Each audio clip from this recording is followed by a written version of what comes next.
Hello, everyone, and welcome to this episode. This is episode 2 of Art of Drug Choice, determining who is best suited for longer duration treatment.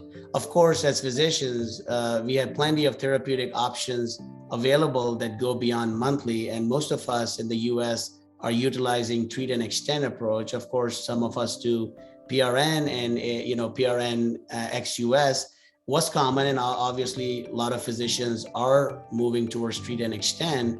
So Lejla, I have a quick question for you. Obviously now we have brolucizumab that's FDA approved, we have PDS that's FDA approved, and we're going to have faricimab, hopefully FDA approved soon for our patients with neovascular AMD. We talked about PDS a little bit. Patient selection is important in terms of looking at conjunctiva, making sure they're agreeable to surgery and they're a good candidate for surgery. How about brolucizumab? I know you said that it's your third or fourth line option, obviously because of the increased rate of inflammation and then the rare events of retinal vasculitis and retinal artery occlusions. So when you're looking at a patient, how do you decide that they may be a good candidate for brolucizumab? And I know you hinted a little bit about the gender and whatnot. So can you tell us in more detail?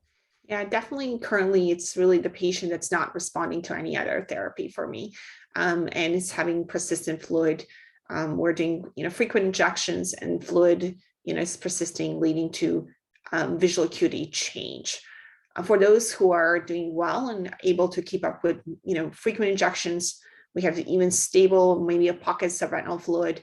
With no intraretinal fluid, those patients that kind of continue on the current anti-VEGF. So for me, brolucizumab has definitely a role, but it is my sort of last choice in treatment algorithm. And what about gender, and what about history of intraocular inflammation in the past? So let's say if you have a patient on monthly aflibercept with some fluid, would you take the risk if they, let's say, were females? Or they have history of intraocular inflammation, let's say with bevacizumab in the past? Arshad, that's a great question. This gender disparity has always been quite interesting to me. Historically, gender difference has been greater, have a preponderance for women. When you have non-infectious uveitis, more common in women than men. I think because they just have more systemic inflammatory problems. The review committee that reviewed Hawk and Harrier did find a higher prevalence of inflammation in women. They also found a higher inflammation in the Japanese race. There was a Japanese paper that came out recently that showed that the risk of inflammation was as high as nearly 10%, but they did not find it to be that in women. So it's always interesting. I don't think this is my final decision making when it comes to picking drugs. I do think that it's a discussion point. I will probably stress that with my women a little bit more, just as a point of reference, so they can continue to monitor themselves. But I don't think it's going to be the major point that stops me from recommending the agent if I think they need this particular treatment. If they had a history of intraocular inflammation, I may not take the risk of switching them, even despite them having a fluid. I may continue to increase, shorten the interval. Maybe we'll consider, switching off and on the drugs to see if the switch would help, but not necessarily if there's a history of inflammation. That said, I think patient is well aware of the risks and talk to them, and they're just, are concerned about their vision and want to try it, I would offer it. But again, it would be really after significant discussion had. So, no, I agree. I think a lot of chair time with discussion, then also management and patients who actually will call back reliably if they have any new symptoms compared to routine injection should be the candidates. And I think, our staff needs to be trained too in terms of getting a call on a brolucizumab patient. If they're having any issues, even though they say my eyes are irritated or foggy, which happens quite a bit a day or two after injection, I actually bring them back. So I think those are really important points for the listeners who use brolucizumab or plan to use brolucizumab, is to make sure you have the right patient, you spend time discussing risk and benefits, and nothing is better than catching this IOI early and treating it aggressively so that patients don't end up with irreversible vision loss. And I think we already had a discussion about faricimab. We're all excited about this option based on the trials. The safety looks comparable. The durability looks much better than the aflibercept. So we'll just have to wait and then see how faricimab performs in the real world. But based on the data, it should have really significant impact in decreasing treatment burden. Talking about treatment burden, of course, you and I are both heavily involved with gene therapies. And I think, yes, gene therapy is an exciting space. It's a new space, but of course we are not there yet. We still are years away for having gene therapy available for our patients. That being said, we now have 2 pivotal trials that have started with RGX-314. So Lejla, why don't you tell our listeners a little bit about RGX-314 and what the data have shown, and also about delivery of RGX-314 suprachoroidal versus subretinal. Yeah, no, thank you. Yeah, I agree with you as well. Very exciting field. It shows much promise. There's still some work to be done for sure. The phase 1/2 data for RGX, I think, showed that the typical frequent flyer patient, the one that would have received about 10 injections or so in the year prior to that, got enrolled in the study. They enrolled about 47 patients initially in a dose escalating fashion with 5 cohorts. And those cohorts then were followed out to 2 years so far, and some of them even out to 3 years. And what it showed that the cohorts 3, 4, and 5 had visual improvements, stable to improve visual acuities. They had stable to reduce central retinal thicknesses, and they also had very good safety data. There was reports of changes, RP type of changes in the macula that was mitigated by procedural change, but overall safety is very good. So I think it's promising to see that we may have a one and done approach with this type of therapy, where we're creating little biofactories that would solve this production of VEGF in the eye. And then that's leading or fueling the 2 pivotal trials, one being Atmosphere, and second one that's being initiated, Ascent trial. The other interesting part is the suprachoroidal approach to this therapy with this RGX-314 program, where a phase 2 trial called Aviate is underway, and the drug is delivered suprachoroidally. And so far, in about limited, follow-up, we are seeing significant improvement as well in terms of reduction of number of injections needed during that time period. So overall, exciting for sure, and we'll see what the future holds for this approach. Thank you, Lejla. I think that was a great summary. So Joe, I'm going to get to you now with a couple of questions.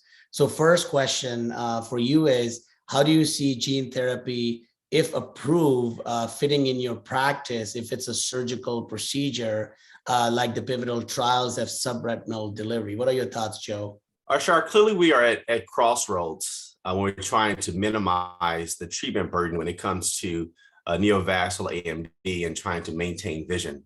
Gene therapy offers that potential. Currently, we have a disease that we treat within parameters.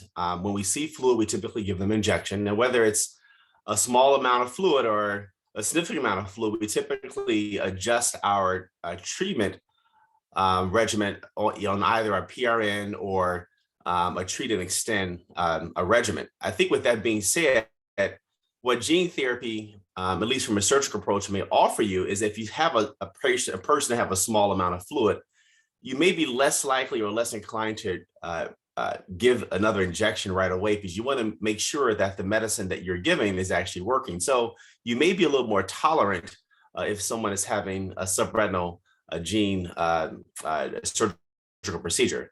Now, I can see those individuals that are receiving injections, let's say every 4, 6, maybe even 8 weeks, benefiting from this type of procedure.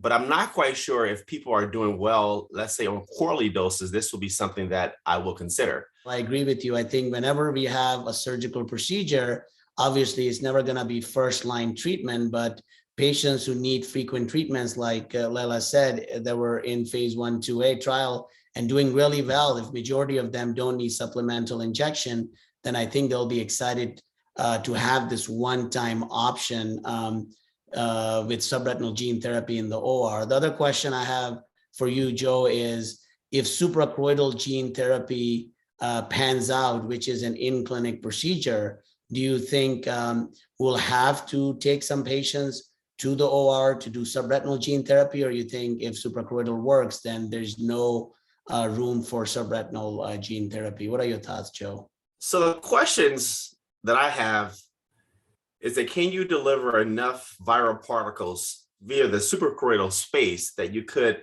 in let's say ranibizumab injection, are the results and efficacy similar with this biofactory? And I think the results so far, at least in the earlier trials, is yes. Suprachoroidal appears to be very similar to the efficacy of subretinal therapy. And this is important, at least from a proof of concept. I still think we have to wait for the clinical trials to be done. But this is done in the office, so you do remove the possible side effects of surgery. Personally, I'll have to look at efficacy from the subretinal trials, and then I'll have to see efficacy from suprachoroidal trials. And then what I would do is I would look at the patient characteristics. Maybe suprachoroidal trials will show that patients who are super high need may not do as well with suprachoroidal, and they may need subretinal in terms of protein production, maybe being higher. We don't know that data yet. So I think we're going to all learn together a lot about gene therapy. And then we'll, I think, figure out what is going to be best for that patient that you're seeing to give them the options. Lejla, I have a question about safety. You know, there have been pigmentary changes that have been seen in subretinal gene therapy trials, and they were essentially dose dependent, where there were more changes with the highest dose. So what are the mitigation strategies that have been implemented? And do those changes really concern you? Because the programs are moving forward, that means investigators have confidence that the efficacy of this approach of subretinal delivery of RGX-314, as well as the safety, looks good enough to move forward. What are your thoughts on that? Yeah, no, that's a great question. You very much pointed out it was dose-dependent effect. It was also a fact that was seen when we're doing sort of superior to the macula approach in terms of injection. So of course, they settled on a lower dose for the pivotal trials. But that said, also procedure was adopted where injections are now done infranasal or directly inferiorly to stay away from the macula. And I think that area in general, while if we do see pigmentary changes in the future, would not have any impact on visual acuity. So I think that was a nice way to kind of mitigate those. No, I think that's a great point. You know, personally, most of my patients, when I talk to them about pigmentary changes, as long as it doesn't involve the center, you know, in the earlier trial it did, because as you said, of the superior delivery. So I think inferior bleb further away from the macula and upright positioning, I think those mitigation steps are good enough as far as I have noticed. But obviously it's a new field. We're going to learn a lot. You know, we're going to have 5-year data on all the patients treated with gene therapy, and we're going to see efficacy and safety. I know you're very much involved in ADVM-022 program and the phase 1 optic study. Would you mind sharing some of the data with us? Yeah, of course. So I think one thing we have learned over the past several years is that delivery matters when it comes to gene therapy.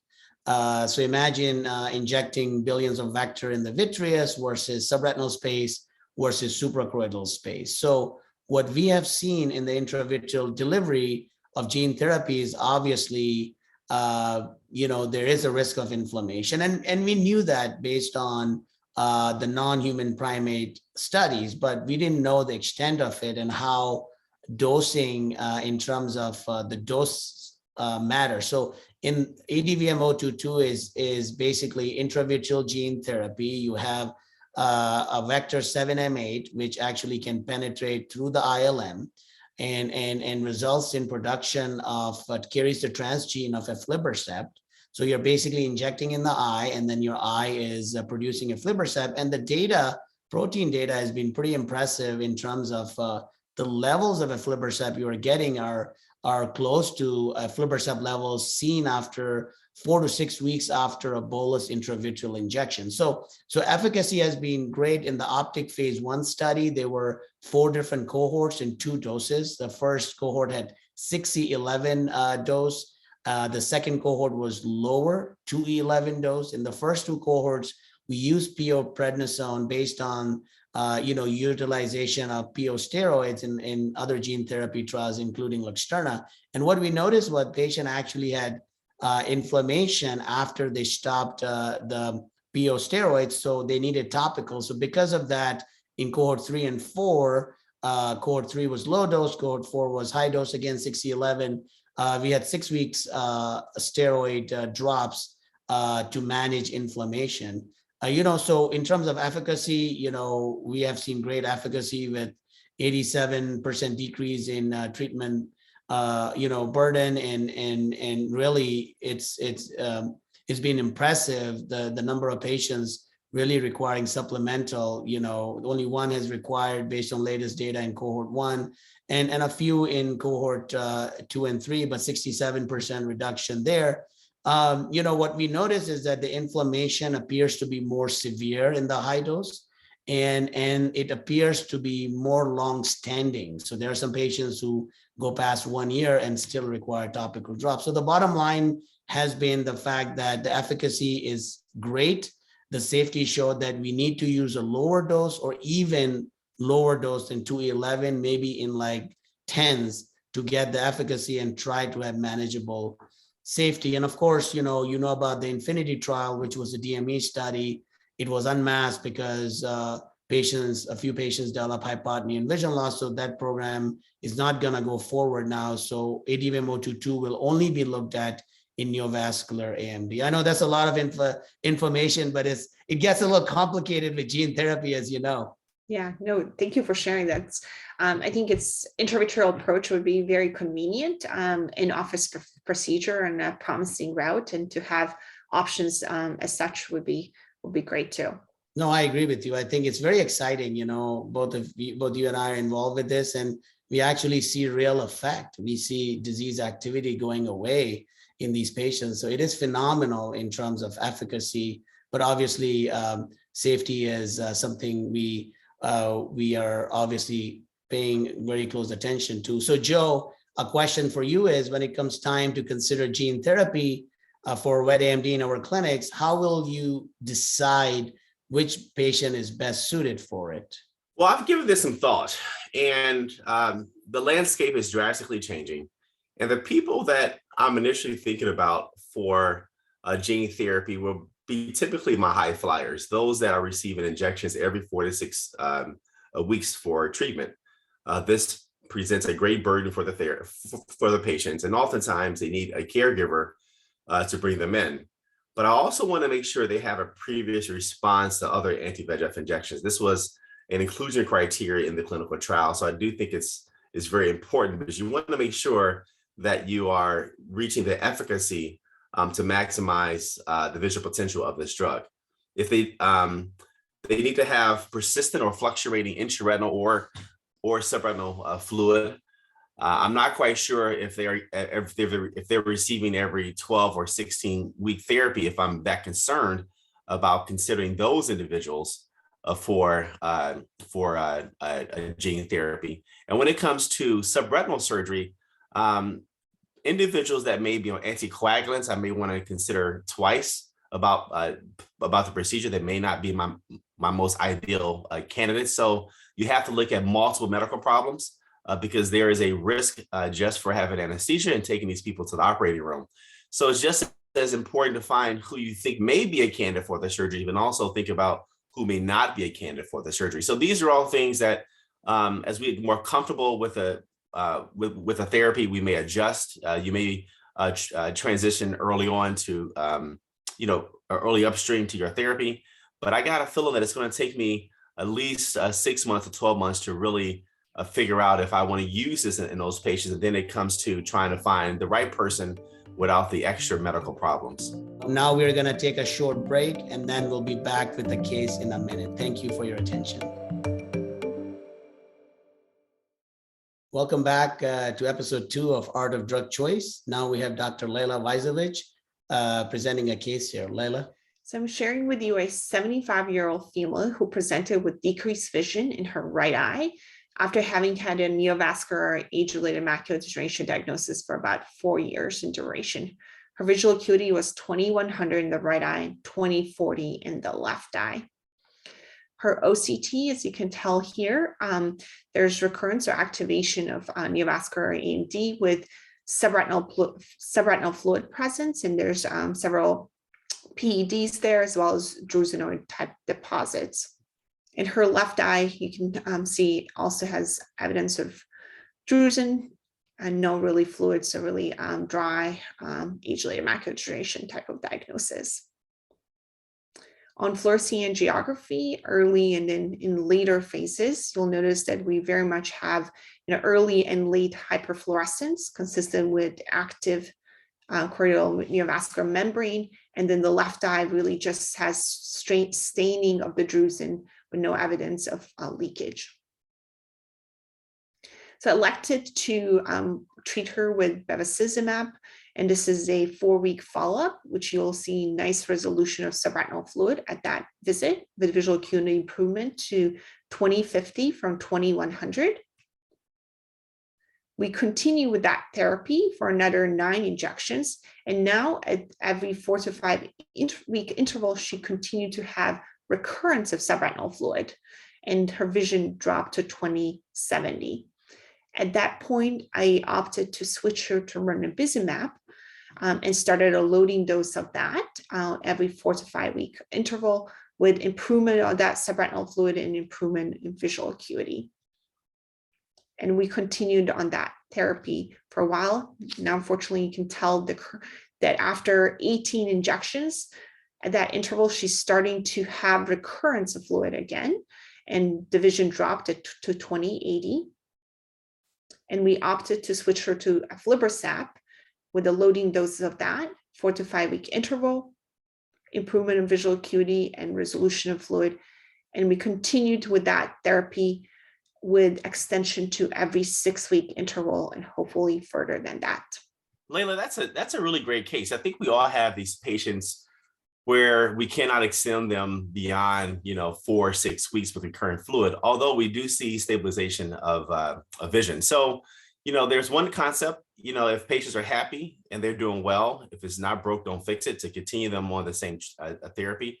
Did you consider discussing with this patient the possibility of brolucizumab, or were you and she content at the level of treatment burden that she was coming in order to maximize her vision? I think that would be a choice, but given that she's responding very well, also kind of back of part of my mind is thinking like, is this a male versus female as well, with a little higher incidence of inflammation in females, and having this female patient in front of me, I tend to kind of err on continuing what's working as long as she can tolerate every 6-week interval.